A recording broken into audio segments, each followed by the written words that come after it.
linaw, girl. At tignan mo naman ang mga ilong. Napakatatangos at ang liliit pa ng mga mukha. Parang galing sila sa kalawakan, di ba? Perfect ang katawan nila at ang papayat ng mga daliri. Para sila mga masterpiece.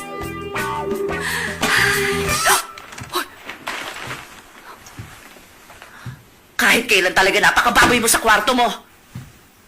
Gayon narito ka pa rin. Hindi ba nag-aalala sa'yo ang mga magulang mo?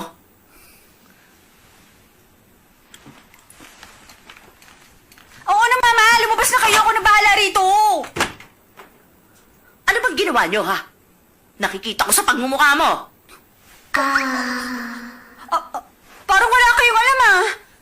Kayong, may kasalanan ko bakit ipinanganak akong ganito, no? Dapat pa nga naaawa kayo sa akin. Oo nga pala. Mama, ang kapitbahay natin, O ano? alam niyo ba kung ano sila? Hindi kayo basta magpapatira ng kung sino sa bahay ng lolo ni Chan, eh. Hindi nilalagay sa lease agreement kung ano ang trabaho nila. Ano bang balay ko doon? O bakit kayo naninigaw? Galit agad? Wala akong alam kung anong ginagawa nila. We, Huwag mo na nga akong busitin! Linisin mo tong kwarto mo!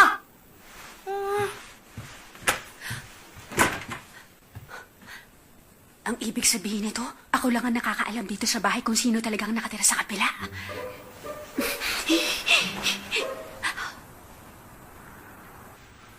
Anong ginagawa nyo? Ginagawa? Tignan mo nga, wala kami magawa rito. Ay, Boring, bro. nakakainit.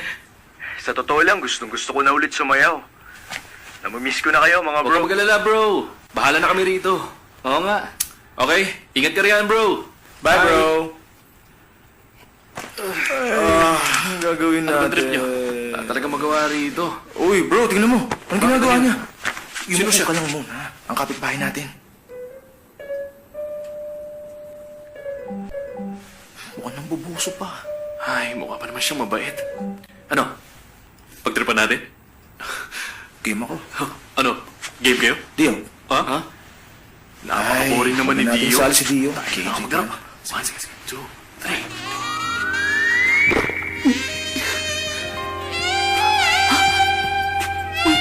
Hala! Hindi ah! Uy, tigilan niyo yan. Tama na nga yan.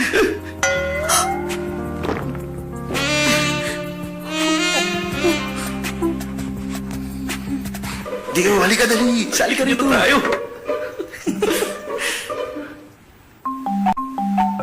Lagot!